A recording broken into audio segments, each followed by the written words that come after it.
Se você está acordado agora, provavelmente é por um dos dois motivos. Ou a insônia resolveu te fazer companhia, ou você tem um fraco por histórias que dão aquele arrepio gostoso na espinha. Bom, nesse vídeo você vai ter os dois. Então pega o travesseiro, ajeita-se na cama e vem comigo. E já aproveita para se inscrever e deixar o like, porque noites como essa merecem boa companhia. Hoje a gente vai explorar o lado mais misterioso da Mata Atlântica. 3 jovens entram na floresta em busca de aventura, de emoção, mas a natureza tem um senso de humor próprio e também seus segredos. Símbolos antigos gravados em árvores, vozes que surgem na névoa, um diário que ninguém deveria ter encontrado. A cada passo, a floresta parece reagir, observando, testando, decidindo quem pode continuar e quem talvez não saia. Prepare-se para sentir a sensação de caminhar entre árvores tão densas que bloqueiam até a luz, onde cada som é amplificado e cada sombra parece ter vida própria. Não é apenas uma história de aventura, é um convite para imaginar o que realmente se esconde entre folhas, raízes e lembranças esquecidas da floresta. A história que você vai ouvir é sobre a linha tênue entre o que é real e o que a nossa mente projeta na escuridão. É sobre o medo que não vem de fora, mas que se constrói lentamente por dentro, alimentado por cada sombra, por cada som inexplicável. Há lugares neste mundo que guardam segredos antigos, e a Mata Atlântica é um deles. Um lugar de uma beleza selvagem, mas com uma história sombria, cheia de lendas sussurradas sobre trilhas que mudam, bússolas que enlouquecem e pessoas que simplesmente desaparecem. Lucas, Ana e Pedro decidiram se aventurar em uma dessas regiões esquecidas, um trecho profundo da floresta onde turistas raramente ousavam colocar os pés. Para eles, seria uma experiência única. O que começou como um desejo de aventura, logo se transformaria em um mergulho no desconhecido, em um terror que nenhuma explicação racional poderia conter. O jipe de Lucas parou em um trecho da estrada de terra onde a floresta se erguia como uma parede de árvores milenares. Lucas, com a confiança de sempre, sacou sua bússola de pulso, um equipamento que ele confiava há anos. Mas a agulha não parava de girar, como se estivesse com vida própria. Ele a escondeu no bolso, mas o gesto foi notado por Ana, sua namorada, que soltou um suspiro de apreensão. Pedro, o mais novo do grupo, não parava de olhar para os lados. A floresta, que parecia um lugar de aventura, agora era um labirinto verde e opressor. Ele jura ter ouvido um som de passos paralelos aos deles, sempre a uma distância segura, escondidos na densa folhagem. Lucas tentou usar seu celular, mas a tela mostrava apenas uma mensagem fria. Nenhum sinal. A sensação de estarem completamente isolados, sem contato com o mundo exterior, foi o primeiro golpe de pavor. Lucas era o líder natural do trio. Veterano de trilhas, tinha aquele sorriso confiante de quem acreditava sempre ter tudo sob controle. No banco do passageiro estava Ana, sua namorada, que equilibrava o espírito aventureiro de Lucas com um ceticismo elegante. De olhos castanhos curiosos e um livro sempre à mão, ela era a racionalidade em pessoa. No banco de trás, Pedro, o mais novo, olhava para a imensidão verde com uma mistura de fascínio e receio. É aqui, disse Lucas, com um tom de triunfo, onde as lendas se tornam realidade. Ana arqueou a sobrancelha, um meio sorriso nos lábios. Realidade ou superstição? Pedro não respondeu. Ele só encarava as árvores como se algo invisível as habitasse. Assim que deram os primeiros passos, O ar mudou. O cheiro da estrada de terra deu lugar a um odor forte de folhas em decomposição. O som dos insetos, antes distante, se transformou em uma sinfonia caótica e insistente, reverberando nos ouvidos. Lucas sacou sua bússola de pulso, companheira de anos de aventuras, mas a agulha girava enlouquecida, sem direção. Ele bateu no objeto, frustrado. Ana percebeu. Perdeu o rumo já na entrada? Provocou. Pedro parou de repente, olhos fixos na mata. Vocês ouviram isso?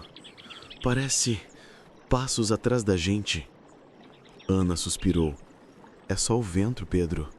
Mas Lucas sabia. Pedro não estava inventando.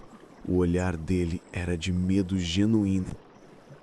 Lucas pegou o celular, na tentativa de se orientar pelo GPS. A tela, fria e impietosa, mostrava apenas sem sinal. O líder da aventura estava perdido antes mesmo de começar. Depois de horas caminhando em círculos, encontraram uma clareira. À primeira vista, parecia um alívio, um espaço de luz em meio à escuridão sufocante. Mas o silêncio ali era brutal. Nenhum som de pássaros, nenhum sopro de vento, nem o zumbido insistente dos insetos. Na clareira, o grupo encontrou um silêncio que os deixou em pânico. Não era apenas a ausência de som, mas um vácuo que pressionava os tímpanos, causando um zumbido na cabeça. Em um acampamento coberto de musgo, eles encontraram um diário surrado. O nome na capa, quase apagado, era Alice. As anotações de Alice não falavam de aventura, mas de horror. O silêncio não é vazio. Ele tem um peso, um eco que não é meu. Eles estão aqui. E, em uma anotação posterior, eu ouço o choro de uma criança. Não é um animal, é uma armadilha.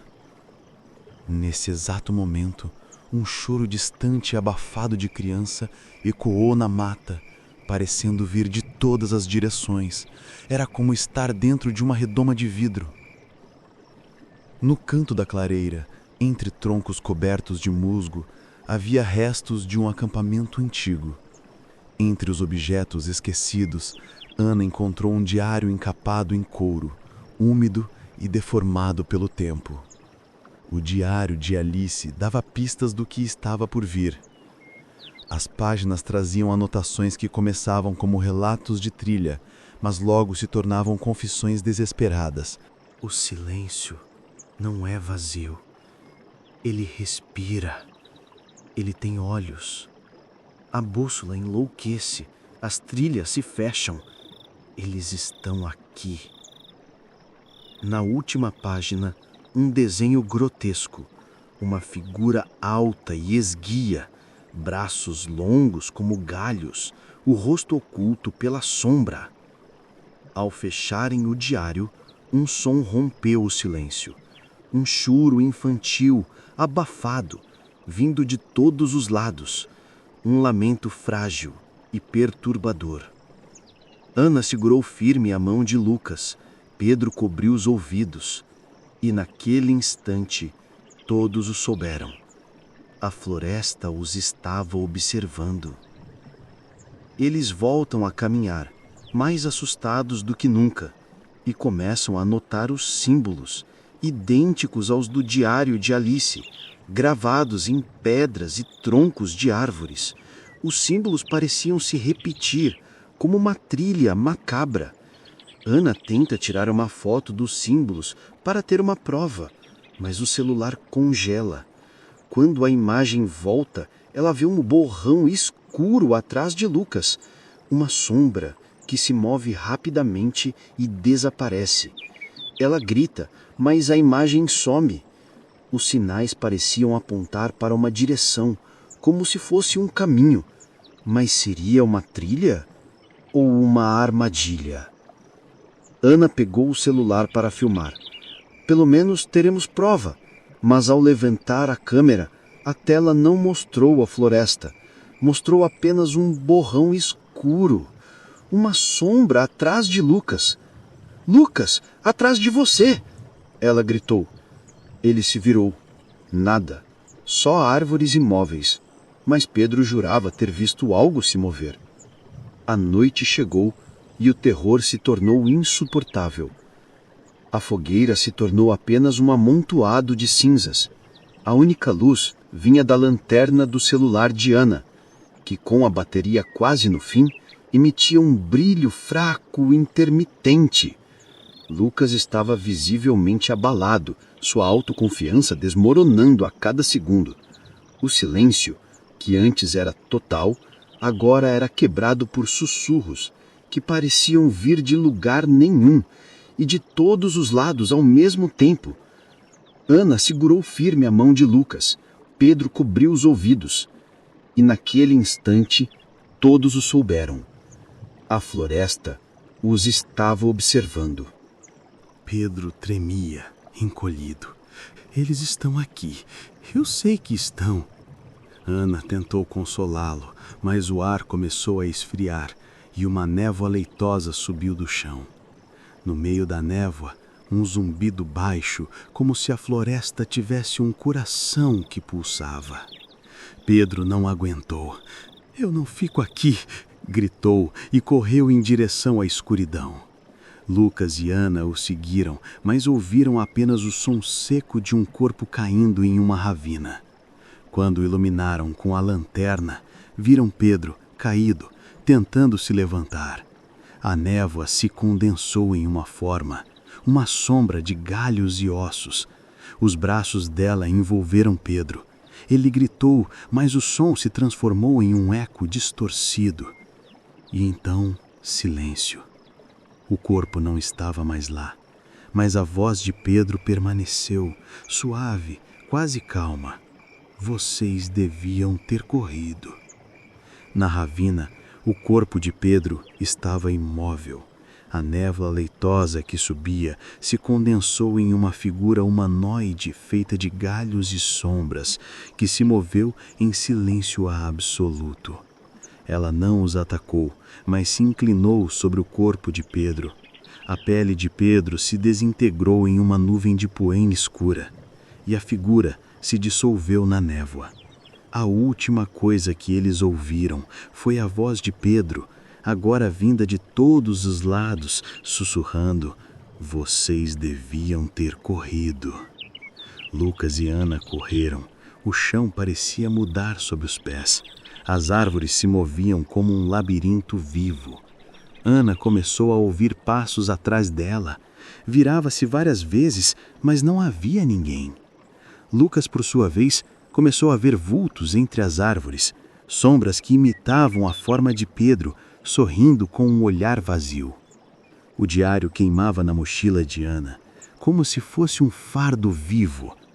Ela o abriu de novo. Havia páginas que antes estavam em branco, agora preenchidas com palavras em sua própria caligrafia. A floresta não deixa ninguém sair. O preço é sempre um de nós. Ana deixou o diário cair. Na madrugada, exaustos, encontraram uma cabana abandonada. As paredes estavam cobertas de símbolos. No centro, ossos humanos enegrecidos. Lucas caiu de joelhos. É isso. Eles nos trouxeram até aqui. Ana sentiu o peso da floresta ao redor. Sussurros encheram a cabana, repetindo o nome dela, prolongado e arrastado. Ah, Ana. Ela tapou os ouvidos, mas o som vinha de dentro da mente. Foi então que viu o vulto surgir da névoa, os braços longos arrastando no chão. Lucas pegou uma barra de ferro enferrujada. "Corre, Ana!" Mas a sombra não atacava diretamente. Ela esperava, alimentando-se do medo. A floresta inteira parecia pulsar. A névoa invadiu a cabana, tornando impossível distinguir realidade de alucinação. Lucas avançou contra a criatura, mas cada golpe passava pelo corpo dela como se fosse fumaça. Ainda assim, algo mudou. Cada ataque parecia enfraquecer a sombra, como se ela estivesse ligada à coragem dele. Ana percebeu. Não para, Lucas, não mostra medo. Mas então o rosto da sombra se transformou. Não era um vazio. Era Pedro. O sorriso dele era grotesco, os olhos fundos. Lucas hesitou. Esse foi o erro. A criatura o agarrou, puxando-o para a escuridão. Lucas gritou o nome de Ana, antes de desaparecer. Ana ficou sozinha. A floresta se calou por um instante. O diário reapareceu aos pés dela, aberto em uma nova frase. O último deve escolher, ficar ou substituir. Ela entendeu. A floresta sempre levava alguém, mas podia libertar outro. Os sussurros começaram a sussurrar. Fica, Ana, fica. Ela fechou os olhos, lágrimas caindo. O vento soprou forte e, por um instante, ela ouviu a voz de Lucas chamando seu nome com ternura. Ana, sai daqui, corre. Ela pegou o diário e, com toda a força que lhe restava, lançou-o no fogo da cabana. As páginas queimaram, os símbolos se desfizeram e um grito profundo ecoou pela mata, como se a própria floresta tivesse sido ferida. A sombra se dissipou.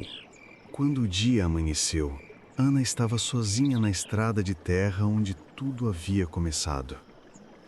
O jipe ainda estava lá, como se nada tivesse acontecido. Mas ao olhar para o banco do passageiro, viu o reflexo de Lucas no retrovisor.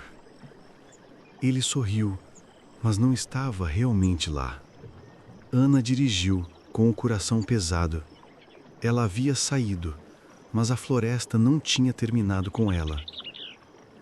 Anos depois, o diário de Alice foi encontrado novamente intacto em outra clareira da mata. As últimas páginas agora traziam uma nova caligrafia. Não era de Alice, era de Ana. A floresta escolhe. Eu saí, mas nunca realmente saí. E assim, a lenda continua. A história se reinicia com uma nova equipe de resgate, composta por 2 experientes guias, Marco e Júlia, que encontram o diário de Alice, agora com as anotações de Ana. Eles se dão conta de que o que procuravam é algo muito mais sombrio do que um simples caso de desaparecimento. A partir daqui, a narrativa se alterna entre o relato de Ana no diário e a experiência da nova equipe na floresta. A escrita de Ana não é apenas um relato dos eventos, mas uma confissão do horror que ela viveu. Ela revela detalhes que a história principal não contou, como o momento em que a figura sombria absorveu Pedro e a perseguição que se seguiu. A perseguição não foi apenas de uma noite, mas de dias, com a criatura da floresta brincando com a mente deles, imitando vozes e se movendo pelas sombras. Ana e Lucas, desesperados, descobriram que a única forma de sobreviver era se separar. A floresta, ela escreve, tem um apetite por desespero e medo. Ao se separarem, o terror se tornou pessoal. Ana continua seu relato, descrevendo como ela passou dias sozinha, se escondendo e fugindo, até que a floresta deixou sair. Mas como o epílogo sugere, ela não saiu ilesa. Uma equipe de resgate chegando ao ponto de onde a floresta supostamente libertou Ana. E eles percebem que a entrada e a saída não são as mesmas. O diário de Ana termina com um aviso aterrorizante para qualquer um que o encontrar. A equipe de resgate, que antes era cética, agora percebe que eles são a próxima parte da lenda, e a única coisa que eles podem fazer é fugir. A história de Lucas, Ana e Pedro havia se espalhado como fumaça pelas pequenas cidades encravadas nas bordas da Mata Atlântica. Moradores falavam em vozes baixas, como se até mencionar o desaparecimento fosse suficiente para atrair a atenção da floresta. Uns diziam que os jovens haviam se perdido e sucumbido à fome. Outros juravam ter ouvido gritos ecoando na mata durante noites de neblina. Havia também quem acreditasse que a lenda era mais antiga que qualquer trilha, que a floresta escolhia e que não havia volta para os escolhidos. Foi nesse contexto que Marco Vieira, guia de resgate veterano de 43 anos, recebeu a missão. Ele conhecia a mata como poucos, havia trabalhado anos acompanhando expedições científicas e resgates de turistas perdidos. Ao lado dele estava Júlia Nascimento, 32 anos, ex-bombeiro militar e especialista em sobrevivência. Júlia era pragmática, com um olhar firme que raramente deixava escapar emoções. Para ela, cada missão era uma equação de risco e estratégia. Ambos foram contratados de forma quase clandestina. A família de Lucas insistia que algo estava errado. O jipe havia sido encontrado em perfeito estado, sem sinais de acidente, e o diário de Alice, agora com a caligrafia de Ana, deixava claro que havia mais do que simples desorientação. No quartel de resgate improvisado, um velho galpão de madeira em Paraty, Marco folheava o diário. As anotações mudavam de uma letra feminina organizada para rabiscos quase indecifráveis. Palavras como eles, escolha e substituir apareciam repetidamente. Júlia, de braços cruzados, olhava para a chuva cair pela janela. Você não está realmente acreditando nisso, está? Ela perguntou, a voz firme. Não é questão de acreditar, respondeu Marco, sem levantar os olhos. É questão de ouvir. Pessoas desesperadas escrevem coisas estranhas.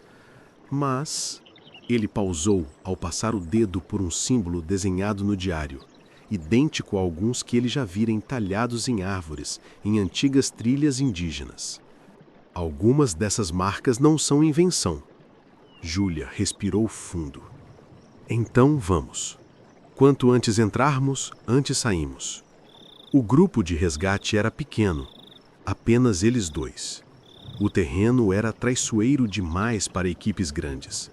Carregavam rádios de longo alcance, cordas, mochilas com suprimentos e lanternas de alta potência. Mas, curiosamente, ambos tinham a mesma sensação ao cruzarem a estrada de terra que os levaria ao ponto inicial. Não importava quanta tecnologia carregassem, a floresta parecia já tê-los desarmado antes mesmo de entrarem. Assim que atravessaram a entrada da trilha, a temperatura caiu. A umidade se condensava em gotas pesadas, escorrendo das folhas largas. O cheiro de terra molhada e vegetação em decomposição era tão forte que parecia colar na pele. Marco consultou sua bússola de pulso. Funcionava perfeitamente. Júlia sorriu, quase irônica. Viu? Nada de sobrenatural, só uma mata fechada. Mas conforme avançavam, o silêncio começou a se impor. Pássaros que antes sobrevoavam desapareceram, e até o zumbido dos insetos parecia abafado. Marco, experiente, percebeu a anormalidade. O som está errado, murmurou. Caminharam por 2 horas até chegarem a uma clareira. No centro, encontraram restos de fogueira, ossos pequenos queimados e, ao lado, um caderno queimado pela metade. Marco o pegou com cuidado. As primeiras páginas estavam em branco, mas nas últimas havia rabiscos recentes. O último deve escolher. A floresta não esquece. Ela troca.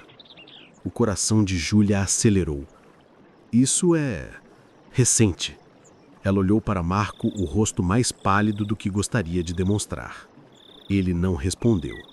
Apenas guardou o caderno na mochila.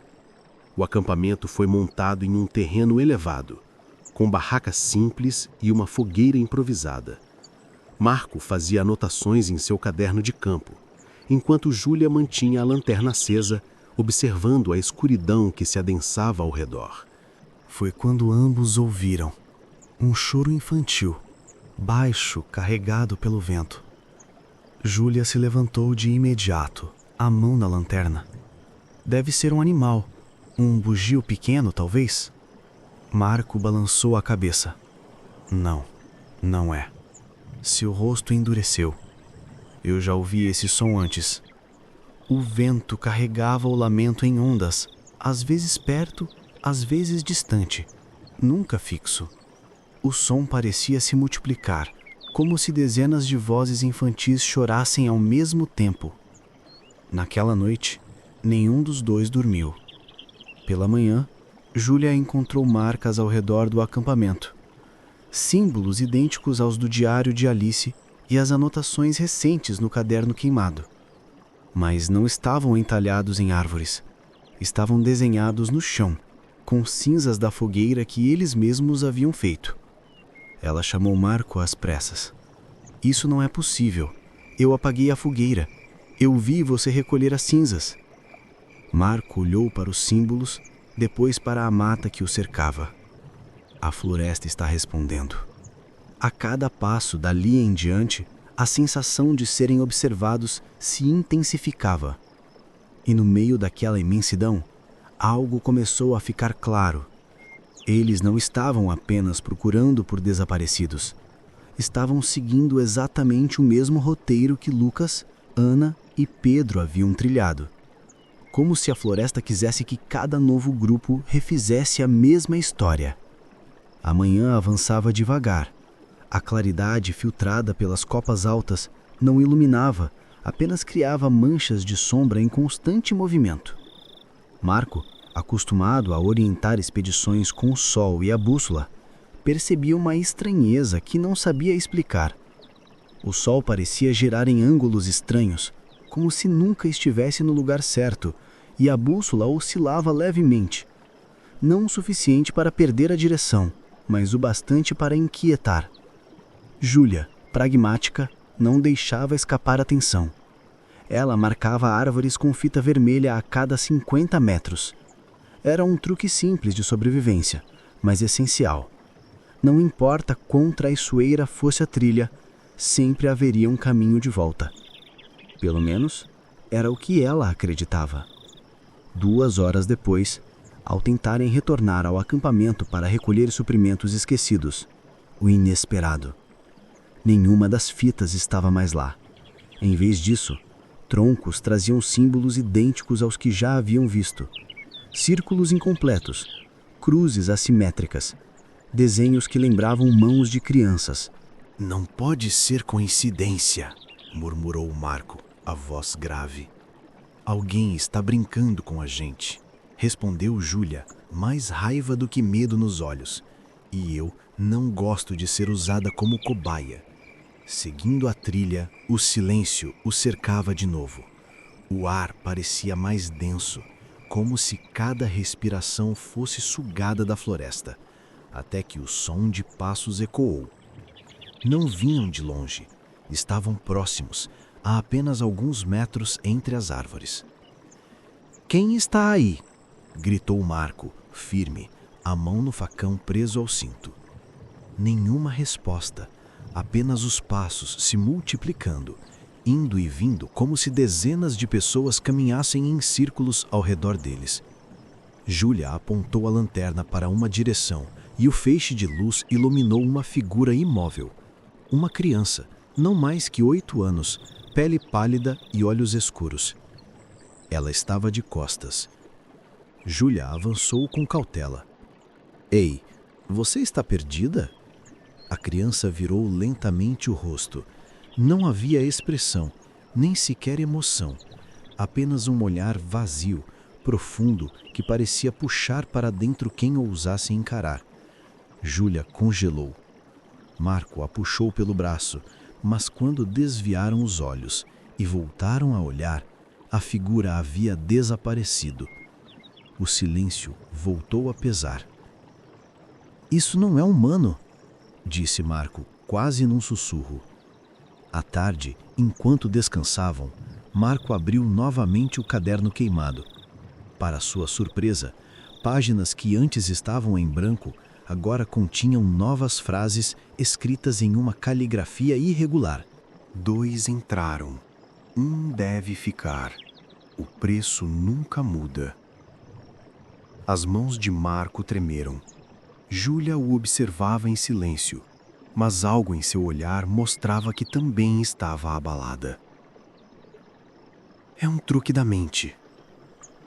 Ela disse, como se tentasse se convencer. Alucinação. Mas quando Marco fechou o caderno e o colocou na mochila, ambos ouviram o som do grafite riscando o papel, vindo de dentro da bolsa. Ao abrir de novo, lá estava outra frase recém-escrita. Vocês já foram escolhidos. Na segunda noite, o cansaço e o medo começaram a se misturar. Júlia montou vigia enquanto Marco tentava descansar, mas o sono era impossível. A cada vez que fechava os olhos, ele via o rosto da criança imóvel, agora mais próximo, sussurrando em um idioma que não entendia. De repente, Júlia o sacudiu. Marco, levanta, agora! Ele se ergueu e a viu apontando a lanterna para as árvores. Nas cascas úmidas não havia mais símbolos, havia reflexos, como se cada tronco fosse um espelho líquido. E nesses reflexos, eles não viam apenas a si mesmos. Havia mais pessoas, rostos que não estavam ali. O de Pedro com olhos ocos, o de Lucas gritando sem som e, ao fundo, Ana escrevendo freneticamente no diário. Os reflexos piscavam, distorciam e depois voltavam. Marco se aproximou, estendendo a mão, mas Júlia o segurou com força. Não toca em nada. Quando desviaram o olhar, os reflexos sumiram. A pressão psicológica cobrava seu preço. Júlia, que sempre mantinha a razão, começou a falar sozinha durante a caminhada. Às vezes, parecia ouvir instruções que Marco não percebia.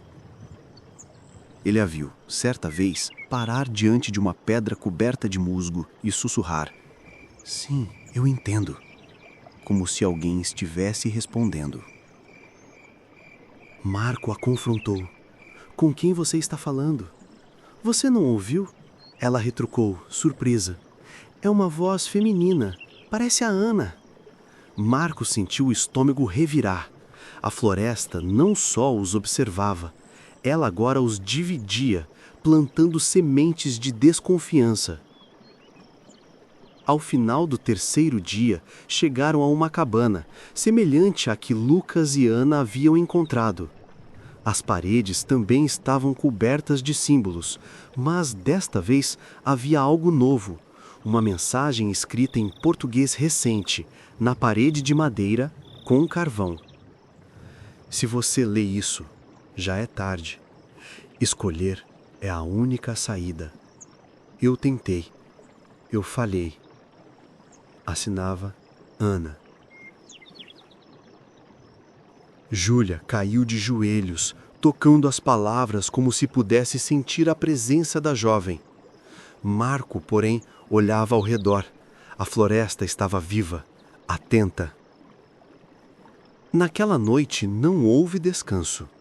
Do lado de fora da cabana, os passos voltaram. Mas, diferente das outras vezes, paravam exatamente diante da porta, como se dezenas de pessoas esperassem em silêncio, só não entrando porque ainda não era o momento.